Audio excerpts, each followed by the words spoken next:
மனிதனுடைய கண்டுபிடிப்புகள் எல்லாமே நெருப்பின் அம்சமுடையதாகவும்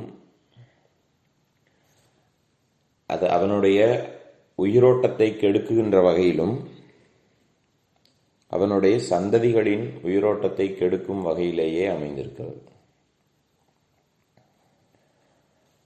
ஒரு லைட் எடுத்துக்கிட்டா அது அவனுடைய இரவு பொழுதை பகல் பொழுதாக மாற்றுகிறது.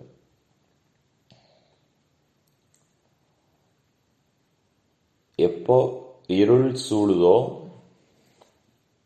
எப்போ இருட்டு உருவாகுதோ அப்பவே அவன் உலக காரியங்களை விட்டு விலகணும், மனசு சமாதானமாகணும், உலக காரியங்களை விட்டு விலகணும், தூங்கணும். அது இல்லாம எப்போ லைட்டை கொண்டு தனக்கோ தன்னுடைய சந்ததிகளுக்கோ சுகம் வேண்டும்னு நாடுறானோ அப்பவே அவனுடைய வாழ்க்கையில பல அழகான பரிமாணங்களை கெடுத்துக்கிறான். பார்வையில கோளாறு ஏற்படும், நிறைய சிக்கல்கள் உருவாகும். ஒரு ஃபேன் ஓடணும், சுகம்னு நீங்க விரும்பக்கூடியது, பணம் கொடுத்து வாங்கணும், அதுக்காக தான் நீங்க சம்பாதிக்கிறீங்க. இந்த ஃபேன் நெருப்பின் அம்சத்துல தான் ஓடுது. இந்த ஃபேன் ஓட ஆரம்பிச்சா காத்தில் ஈரப்பதம் கலந்திருக்குமானால் அது உங்களுக்கு உயிரோட்டத்தை அளிக்கும். குளிர்ச்சி இருக்குமானால் உயிரோட்டம் இருக்கும். ஆனா இப்ப காத்து, ஃபேன்ல இருந்து வர காத்துல நெருப்பு தான் இருக்கு. ஏன்னா அது நெருப்புல இருந்து தான் ஓடுது. காஞ்சு போவீங்க. ஃபேன் கீழே வச்சு இப்பெல்லாம் காய வச்சுக்கிட்டு இருப்போம்.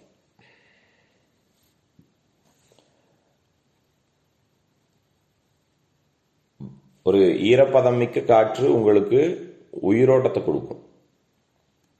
சரி, அடுத்து ஏசிக்குள்ள போனீங்கன்னா அது ஈரப்பதமிக்க காற்றாக மாத்தினீங்கன்னா அதுவும் நெருப்பிலிருந்து வருவதன் காரணமாக உங்களுடைய தட்பவெப்ப மண்டலம் முழுவதையும் தகர்க்கும்.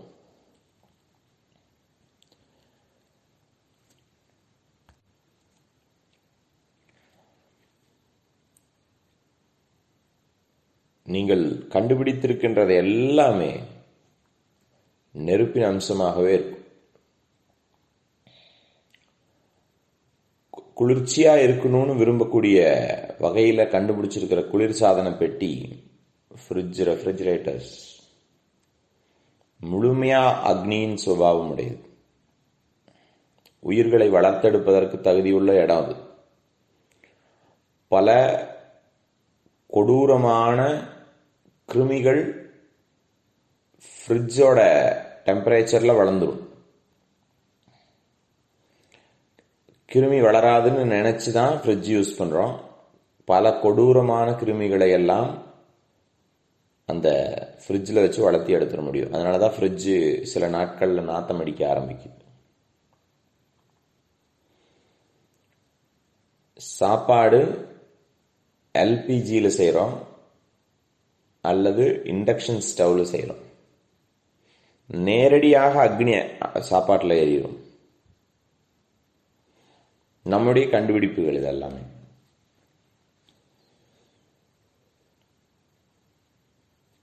ஒரு மனிதன் தான் பிறந்திருக்கிற இடத்துல என்ன தட்பவெப்பம் இருக்குமோ, என்ன ஆகார பதார்த்தங்கள் இருக்குமோ,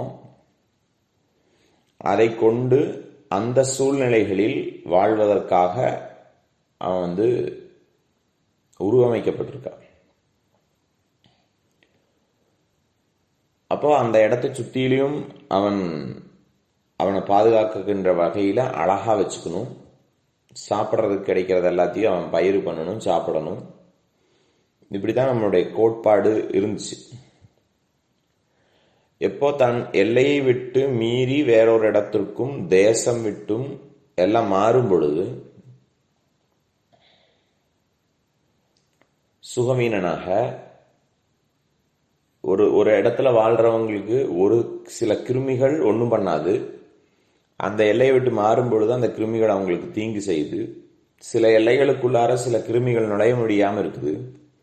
இப்படியெல்லாம் ஒரு வகைப்படுத்தப்பட்ட வகையில் இல்லாம உங்களுடைய கண்டுபிடிப்புகளாக இருக்கக்கூடிய சக்கரங்களை கொண்டு இயங்கும் வண்டி வாகனங்கள், மிகுந்த வேகம் கொண்ட வண்டி வாகனங்கள், ஃப்ளை பறக்கிறீங்க, உங்களுடைய விமானங்கள், இவைகளெல்லாம் உங்களுக்கு சுகம் நல்கும். இவைகளெல்லாம் உங்களுக்கு நிம்மதி கொடுக்கும். உங்களுடைய சந்ததிகளை வாழ வைக்கும்னு நம்புறீங்க. ஆனால் அவையோ முழுமையுமாக உங்களுக்கு எதிராக செயல்பட்டு கொண்டிருக்கிறது. இது போன்ற சுகப்பொருட்களை சம்பாதிப்பதற்காகத்தான் நீங்கள் பாடுபடுகிறீர்கள், ஏமாத்துறீங்க, உங்களுடைய மனசாட்சியத்தை மீறுறீங்க, என்ன வேணாலும் பண்ணலான்னு சொல்லி போறீங்க.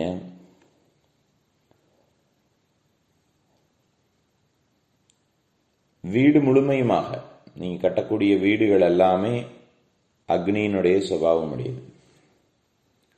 அந்த வீடை நீங்க கட்டி முடிச்சதுக்கு அப்புறமா அதுல ஒரு ஃபேன் இல்லாமையோ ஒரு ஏசி இல்லாமையோ உங்களால் அதுல வாழ முடியல. அதையெல்லாம் வச்சாலும் அதுவும் சூட்டினுடைய அம்சமாகவே இருக்கு.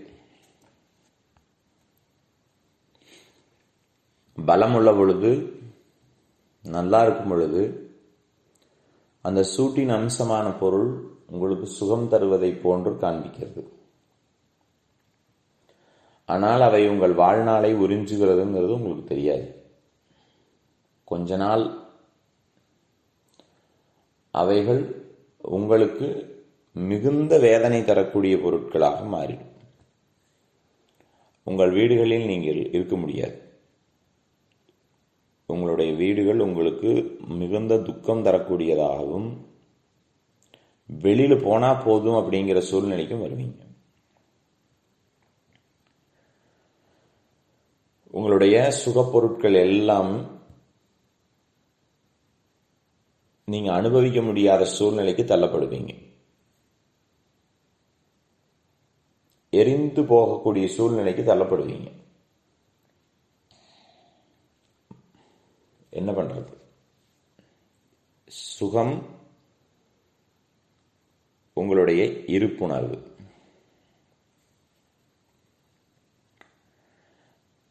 இருக்கிறேன். நீங்க இருக்கீங்களா? இருக்கேன். எப்படி இருக்கேன்னு தெரியுது? உணர்தலின் காரணமாக தெரியுது. இருக்கிறேங்கிற இருப்புணர்வில்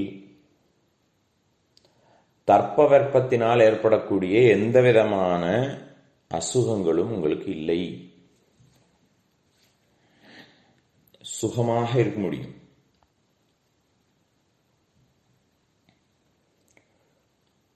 காணல் நீரை பார்த்து தண்ணீன்னு நினைச்சுக்கிற மாதிரியும்,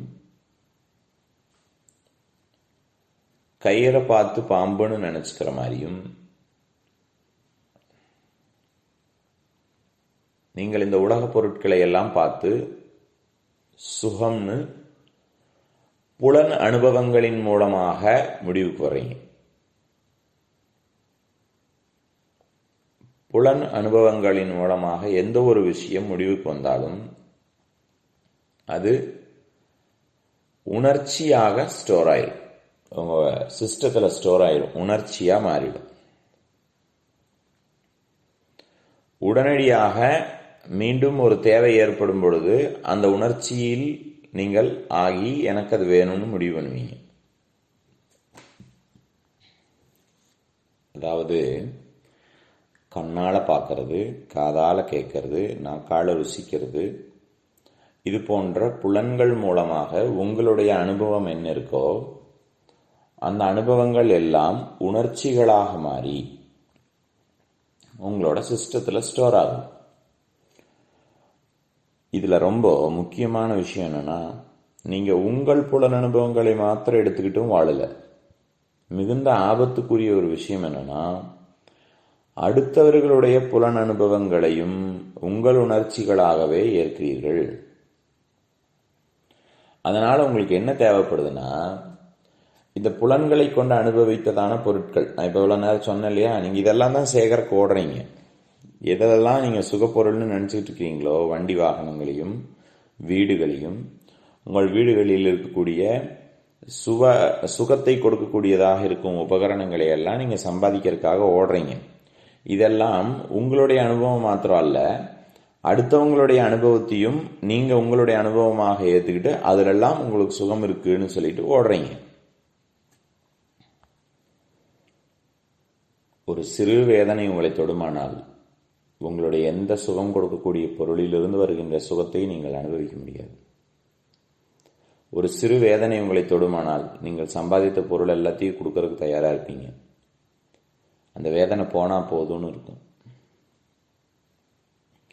மனிதன் அவனை அறியாமலேயே தன்னுடைய சுற்றத்தை தன்னுடைய உறவுகளுக்கு பொறுப்பேற்றுக் கொள்ளக்கூடியவனாக இருக்கான்.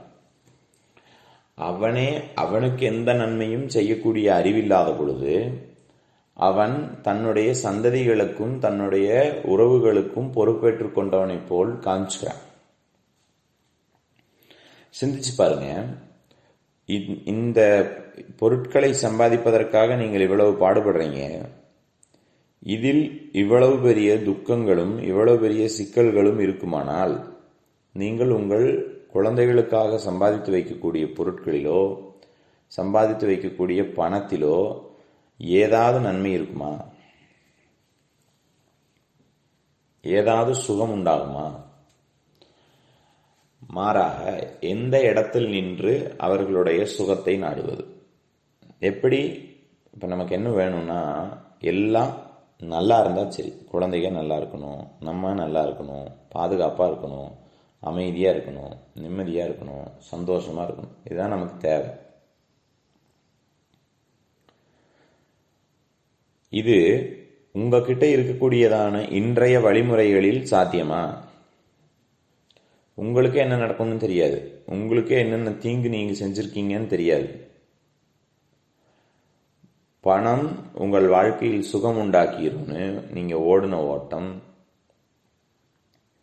பொருட்களின் சேகரிப்பு உங்களுக்கு சுகம் உண்டாக்கிரும்னு நீங்கள் சேகரித்து வைத்திருப்பது, உலகம் நீ சுகமாயிருப்பதற்கு இதெல்லாம் தேவைன்னு உங்களுக்கு கற்பிச்சதை கொண்டு நீங்கள் அதையெல்லாம் வாங்க முற்படுவதும், இதெல்லாம் வேணும்னு ஓடிட்டு இருக்கிறதுமான பொருட்கள் எல்லாம் அத்தியந்தமா முழுசுமா உங்களுக்கு தீங்கு செய்யக்கூடியது. கொஞ்சம் கூட நன்மை செய்யக்கூடிய தகுதி அதுக்கு இல்லை. முழுமையாக நெருப்பின் அம்சத்தோடு இருக்கக்கூடியது. உங்களுடைய உடல் நல்லா இருக்கிற நிலையில், உங்கள் மனம் நல்லா இருக்கிற நிலை வரையிலும் அவை உங்களுக்கு நன்மை செய்வது போன்று தோன்றும். எப்பொழுது பலகீனப்படுகிறீர்களோ அப்பொழுது அதிலிருந்து வெளியாகின்ற நெருப்பு உங்களால் தாங்க முடியாது. ஆனால் அவைகளை வாங்குவதற்கும் அவைகளில் வாழ்வதற்கும் எவ்வளவு அவசரப்படுறீங்க. லோன், கடன் வாங்கி ஒரு பொருளை வாங்குறீங்க, ஏமாத்தி அந்த பொருட்களை எல்லாம் சேகரித்து வைக்கிறீங்க. எதுக்கு? நோக்கம் நல்ல நோக்கம், சுகமாக இருக்கணும், நம்ம சந்ததிகள் சுகமாக இருக்கணும் அப்படிங்கிறது. ஆனால் செய்யக்கூடிய செயல் சரியா அப்படின்னா 100% தப்பான செயல் தான் நம்ம செய்யறோம். அது தப்பாகவே இருந்தாலும் ஏன் அவ்வளவு தூரம் மனசாட்சியத்துக்கு விரோதமாக செய்கிறோன்னு சொன்னால், நீங்கள் எவ்வளவு பணம் வைத்திருக்கிறீர்களோ, எவ்வளவு பொருளை வைத்திருக்கிறீர்களோ அதை வைத்துதான் நீங்கள் அடையாளம் காணக்கூடிய ஒரு கேவலமான சூழ்நிலையில் நாம் வாழ்கின்றோம். எவ்வளவு பணம் இருக்கோ, எவ்வளவு பொருட்கள் இருக்கோ, சுகப்பொருட்களாக கருதக்கூடிய வண்டி வாகனங்களும் சுகப்பொருட்களும் இருக்கோ, அதை வச்சுதான் நம்மளை அடையாளம் காணக்கூடிய சூழ்நிலையில் நாம் இன்று தள்ளப்பட்டிருக்கிறோம். அதனால நம்மளையே அறியாம நம்ம இதையெல்லாம் சேர்த்தணும்னு சேகரிச்சுக்கிட்டே இருக்கோம், ஓடிக்கிட்டே இருக்கோம், சம்பாதிச்சுக்கிட்டே இருக்கோம், ஏமாத்திக்கிட்டே இருக்கோம். ஒரு போதை நமக்கு தலைக்கு ஏறிடுச்சு. பெருமை அனுபவிக்கவே முடியலினாலும், சாப்பாடே உங்களுக்கு ஜீரணம் ஆக மாட்டேங்குதுனாலும், நெஞ்சில் நிம்மதி இல்லைனாலும், ஒரு 10 எட்டு எடுத்து வச்சாலும் கூட மூச்சு வாங்குதுனாலும் உங்களை அழகாக வெளிப்புறங்களில் காண்பித்து கொண்டு நீங்கள் சேகரித்து வைத்திருக்கின்ற சுகப்பொருட்களிலிருந்து சுகத்தை கூட அனுபவிக்க முடியாமல், ஆனால் இவையெல்லாம் என்னிடம் இருக்கிறது என்று காண்பித்துக் கொள்வதற்காக பெருமைக்காக வேண்டி ஓட வேண்டிய ஒரு சூழ்நிலைக்கு தள்ளப்பட்டிருக்கோம். பெருமைக்காக ஓடுறது நமக்குள்ளார இயல்பாக மாறிவிட்டது. புத்தி வர வேண்டாமா நமக்கு? பெருமைக்காக ஓடி, பெருமைக்காக சம்பாரிச்சு, பெருமைக்காக இந்த பொருட்களை எல்லாம் சேகரித்து வச்சு தனக்கும் நன்மை இல்லாம, தன்னுடைய சந்ததிகளுக்கும் நன்மை இல்லாம, எல்லாத்துக்கும் நெருப்பு வாரி இறைச்சவர்களாக நம்முடைய சந்ததிகளையும் வாழ விடாம நம்மளும் வாழாம போறதுங்கிறது ஒரு மிகப்பெரிய சாபக்கேடா இல்லையா? புரிய வேண்டாமா நமக்கு? நீங்க தாயினுடைய கருவில் சிசுவாக இருந்த பொழுது மூச்சு விடல, சாப்பிடல, எந்த விதமான புலன் அனுபவங்களின் மூலமாகவும் நீங்க வாழல. தாயினுடைய இரத்த கூறு வேறு, குழந்தையினுடைய இரத்த கூறு வேறு. இந்த 2 ரத்தமும் கலந்துட்டா தாய்க்கோ குழந்தைக்கோ உயிருக்கு அபாயம் ஏற்பட்டுரும். அப்படி இருந்த பொழுதும் நீங்கள் தனியாக அழகாக முழுமையாக வளர்ச்சி அடைஞ்சு வெளியில வர்றீங்க, தனியா வர்றீங்க. அப்படினால் நீங்க இப்பவும் எந்த பொருளையும் நாடாமல், எந்த உலக பொருட்களையும் நாடாமல் சுகமாக இருப்பதற்கு தேவையான சாத்தியக்கூறு உங்களிடம் இருக்கிறது. இதைத்தான் நீங்க புரிஞ்சுக்கணும். எந்த ஒரு சின்ன பொருளினுடைய அவசியமும் இல்லாமலேயே நீங்கள் சுகமாக இருக்க முடியும் அப்படிங்கிற சாத்தியதை உங்ககிட்ட இருக்கு அப்படிங்கிறத நீங்க தெரிஞ்சுக்கிறதா உங்களை வாழ்க்கையில நீங்க தெரிஞ்சுக்க வேண்டிய மிகப்பெரிய விஷயம். உங்களுடைய உணர்வு விரிந்து சுகமாக வாழ்வதற்கு வழியே இல்லாத வகையில்,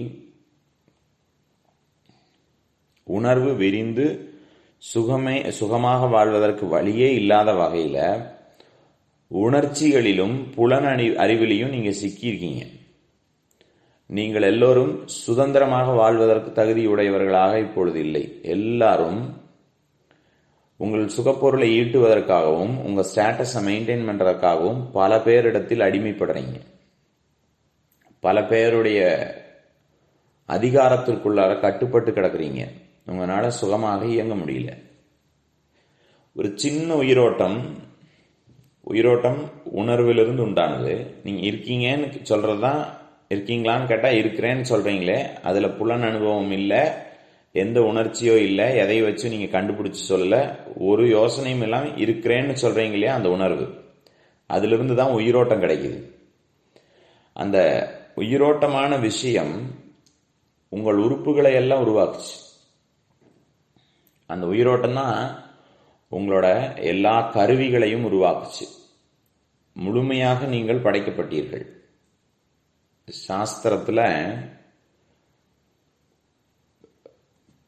ஆகாசத்திலிருந்து காத்தும், காத்திலிருந்து நெருப்பும், நெருப்பிலிருந்து நீரும், நீரிலிருந்து பூமியும் உருவாகும். அப்போ ஆகாசத்திலிருந்து தான் பூமியை சார்ந்த விளைச்சல்கள் எல்லாமே இருக்கு. ஆகாசம் எங்கிருந்து உருவாகுதுன்னா அவனிலிருந்து உருவாகுது அப்படின்னு சொல்லுது சாஸ்திரம். அவன் யாருன்னா நீங்க தான். நான் இருக்கிறேங்கிறதுல ஆகாசம் இருக்கு. அந்த இருக்கிறேங்கிற இருப்பு உணர்விலிருந்து கிளம்பக்கூடியதான உணர்வலைகள் சுகமுடையதாக இருக்கிறது, உயிரோட்டமுடையதாக இருக்கிறது. அந்த உயிரோட்டம் வானத்தின் வழியாக பூமியை வந்தடைய வேண்டும். நல்லா புரிஞ்சுக்கோங்க. வானத்தின் வழியாக பூமியை வந்து அடைய வேண்டும். உங்களுடைய உலக தேவைகளாக இருக்கக்கூடிய, உங்களுடைய உலக சுகங்களாக இருக்கக்கூடிய விஷயங்கள் எல்லாம் உங்கள் உணர்விலிருந்து வெளிப்பட்டு வந்ததாக இருக்க வேண்டும். மாறா இப்ப உங்களுக்கு எங்கிருந்து வருது தெரியுமா? அடுத்தவனுடைய உணர்ச்சியிலிருந்து வருது. அவனை பார்த்து பண்ணணும், அவனை போல வேணும், இந்த வீடு போல வேணும், இந்த நகை போல வேணும், இந்த சேலை போல வேணும், இந்த வாழ்க்கை அவர்கள் வாழக்கூடிய வாழ்க்கை போல எனக்கும் வாழ்க்கை அமையணும் அப்படின்னு நீங்க முடிவு பண்றீங்க. வாழ்க்கை உங்கள் உணர்வலையிலிருந்து கிளம்ப வேண்டுமே ஒழிய வாழ்க்கை அடுத்தவனுடைய வாழ்க்கையிலிருந்து வரக்கூடாது. அடுத்தவனுடைய வாழ்க்கையிலிருந்து எப்போ உங்க வாழ்க்கையை முடிவு பண்றீங்களோ அப்பவே எல்லாமே கெட்டு போச்சு. அப்பவே நீங்க நெருப்பு தொட்டுட்டீங்கன்னு அர்த்தம், மொத்தமா அழுகி போகுதுன்னு அர்த்தம். தப்பா நினைச்சுக்காதீங்க, எல்லாத்துக்கும் மொத்தமா சேர்ந்து நீங்களே தீய வச்சு விட்டுட்டீங்கன்னு அர்த்தம். வேண்டாது. உங்கள் உணர்வு இன்றைய வரைக்கும் நீங்க உணர்வின் சுகத்துல தான் வாழ்ந்துட்டு இருக்கிறீங்க. நீங்க சம்பாரிச்சதுல வாழல, நீங்க உண்டாக்கி வச்சிருக்கிற சுக பொருட்கள்ல வாழல. நீங்க உங்களையும் அறியாமல் நீங்கள் உங்கள் உணர்வின் பக்கம் மெதுவா போறீங்க. உங்களை தெரியாம அந்த இடத்துல ரீச் ஆகி பண்றதுனாலதான் கொஞ்சோண்டு சுகம் இருக்கு. அந்த சுகத்துல தான் வாழ்ந்துட்டு இருக்கிறீங்க. உங்க சுக பொருட்களை மாத்திரம் நம்பி வாழுங்கன்னு சொல்லி விட்டாக்கா 1 மணி நேரம் வாழ்றதுக்கு நீங்க விரும்ப மாட்டீங்க. வேண்டாம், எனக்கு மரணம் வேணும்னு நினைப்பீங்க. எப்பொழுது உங்களுடைய உணர்வின் பக்கம் திரும்பாமல் உணர்வின் அந்த மெக்கானிசம், அந்த அதுக்குள்ள இருக்கக்கூடியதான அறிவு அது உங்களுக்கு புரியலையோ, அப்ப நீங்க உலக பொருட்களே சாஞ்சிருக்கீங்களோ, அப்போ இந்த உலக அறிவின் பக்கமே நீங்க நாடி நிக்கிறீங்களோ, அப்போ உங்களுக்கு மரண காலத்திற்கு முன்பாகவே உணர்வின் சுகம் நீக்கப்படுமானால் மரணமடைய விரும்புவீர்கள். ஆனால் உணர்வு இருப்பதனால் மரணம் உங்களுக்கு வராது. சாகணும்னு தோணும், சாக முடியாது. உள்ளுக்குள்ளா இருக்கிற உணர்வு வாழ்க்கையினுடைய ஆதாரம். வாழணும் வாழணும் வாழணும், சுகமா இருக்கணும், நிம்மதியா இருக்கணும் அப்படிங்கிறது தான் அந்த உணர்வினுடைய துடிப்பு. எக்கோடி காலத்துக்கும் நீங்க இருக்க போறீங்க. அந்த துடிப்பை மீறி உலக பொருட்களில் ஈடுபட்டதனுடைய விளைவு சாகணும்னு தோணும். ஆனா உங்களால சாக முடியாது. உலக பொருட்களிலிருந்து உங்களுக்கு கிடைச்சிட்டு இருந்ததான சுகம் இப்ப கிடைக்காமையும் போயிடும். பயந்து கொள்ளுங்கள். அதுக்காக நான் சொல்றேன், பயந்துக்கோங்க. உலக பொருட்களையும் அடுத்தவர்களுடைய வாழ்க்கை உங்கள் வாழ்க்கையாக மாற்றுவதிலிருந்து உடனடியாக உங்களை நீங்கள் விடுவித்துக் கொள்ளவில்லையானால் மிகப்பெரிய துக்கங்களில் ஆளாகிடுவீங்க. மாறாக நீங்கள் சுகமடைவதற்கு உங்களுடைய ஆதாரங்களை தேடுங்கள். நீங்கள் சுகமாக இருப்பதற்கும் உங்கள் சந்ததிகள் சுகமாக இருப்பதற்கும் உங்கள் ஆதாரங்களை தேடுங்கள். எப்படி தேடுறது? உங்கள் ஆதாரங்கள் ஒன்றுமற்ற நிலையிலிருந்து எப்படி ஒரு பூரணமான புலன்களோடு கூடிய, அறிவோடு கூடிய, உணர்வோடு கூடிய அழகான ஒரு உடல் உருவாக்கி வெளியில் வர்றதுக்கு உங்களுடைய உணர்வு காரணமா இருந்ததோ, உங்கள் உயிரோட்டம் காரணமாக இருந்ததோ, அதுபோன்று இனியும் உங்கள் உயிரோட்டத்தை கொண்டு நீங்களும் உங்கள் சமூகமும் உங்களுடைய சந்ததிகளையும் சுகமாக வைத்துக் கொள்வது எப்படின்னு தெரிஞ்சுக்கோங்க. அடுத்தவர்களுடைய வாழ்க்கையை எதையும் எடுத்துக்க வேண்டாம். உங்க வாழ்க்கையில் நீங்கள் அனுபவித்தது எல்லாமே கடந்த காலத்தினுடைய வாழ்க்கை. கடந்த காலத்தில் நீங்கள் பல பேரினுடைய வாழ்க்கையில தூக்கி போட்டு அவங்களதுல வாழ்ந்திருக்கீங்க. இப்போ ஒரு க்ஷண நேரம், கொஞ்ச நேரம், ஒரு செகண்ட் தான் கிடைக்கும்னாலும் சரி, இந்த பொருள் எல்லாத்தையும் விட்டுட்டு, இந்த ஐடியா எல்லாத்தையும் விட்டுட்டு, உங்க அறிவு எல்லாத்தையும் விட்டுட்டு, உங்களுக்கு மற்றவங்க கொடுக்கக்கூடிய ஒப்பீனியன் எல்லாத்தையும் தூக்கி தூர போட்டுட்டு, நீங்க உங்க ஸ்டேட்டஸ் எல்லாம் தூக்கி தூர வச்சுட்டு மனம் அமைதி அடையும். இதெல்லாம் தூக்கி தூர வச்சீங்கன்னா தான் மனசு அமைதி அடையும். மனம் தன்னுடைய சூழலிலிருந்து குறையும் பொழுது இருக்கிறேங்கிற உணர்வு இருக்கா? இருக்கு. இருக்கிறேன்னு தெரியுதா? தெரியுது. சரி, ஒன்றும் பண்ண வேண்டாம். அந்த இருக்கிறேங்கிற உணர்வு இருக்கே, அந்த ஒரே ஒரு உணர்வு போதும். அதில் ஓடுற மூச்சு போதும். அந்த இருக்கிறேங்கிற உணர்வுக்கு நீங்கள் விரும்பாமலேயே உங்களுடைய மூச்சு இழுக்கப்படும். அந்த மூச்சுக்கு மாத்திரம் தேவையுடையவர்களாக, வேற எந்த தேவையும் இல்லாம இப்பத்திக்கு இருக்கிறேங்கிற இருப்புணர்வில் நின்று கொண்டு மூச்சு எடுத்துக்கிட்டவங்களா இருங்க. அவை உங்கள் ஆகாயத்தின் மூலமாக பூமி வந்து அடையும் வரை பொறுமையாக காத்திருங்கள். சுகமாகவும் எந்த விஷயங்களை கொண்டெல்லாம் நீங்கள் படுத்தப்பட வேண்டுமோ அவைகளெல்லாம் உங்கள் வாழ்வில் தோன்றும். இன்ன பொருள் வேணும்னு ஓடாதீங்க. உங்களுக்கு தெரியாது, நீங்கள் விரும்புகின்ற பல விஷயங்களில் உங்களுக்கு மிகப்பெரிய தீமைகள் காத்திருக்கின்றது. உணர்வில் பொருந்துங்கள். உங்களுக்கு என்ன தேவையோ அவை உங்கள் சூழ்நிலைகளாக உங்களுடைய முன்னில் தோன்றும். அது தோன்றும் வரையிலும் பொறுமையாக இருக்கும். நீங்க உணர்வில் இருந்தா போதும். ஆனால் அந்த உணர்வின் மூலமாக வானத்திலிருந்து பூமி வந்திருக்கின்ற விளைச்சல் உங்கள் வாழ்நாள் முழுவதும் கண்ணுக்கு குளிர்ச்சியாகவும் உங்கள் சந்ததிகள் அதிலிருந்து சுகத்தை அனுபவிக்கக்கூடியவர்களாகவும் இருப்பார்கள். குளிர்ச்சி உயிரோட்டத்திலிருந்து வர்றது. நீங்க சம்பாதிக்கிறது பூரா நெருப்பு. கண்ணு முன்னால நீங்க பார்ப்பீங்க உங்களுடைய பொருள் உங்க குழந்தைகளுக்கு உதவாம அழியிறது. அப்படின்னா எவ்வளவு தூரம் நீங்க இருக்கின்ற சூழ்நிலையிலிருந்து விட்டு விலக வேண்டும் என்பதை தெரிந்து கொள்ளுங்கள். உணர்வில் பொருந்தினால் ஒரு நிமிஷம் விட்டு உணர்வில் பொருந்துங்க. தூக்கம் வந்துருச்சுன்னா தூங்கிடலாம். உணர்வில் பொருந்தினால் இந்த க்ஷணம் பொருந்தினீங்கனால் அதுல நான் பேசிட்டு இருக்கும் பொழுதே புரிஞ்சுக்கோங்க. உலகத்தை விட்டுட்டு உணர்வுல நில்லுங்கன்னு சொல்றத புரிஞ்சுக்கோங்க. புரியலனா கேளுங்க.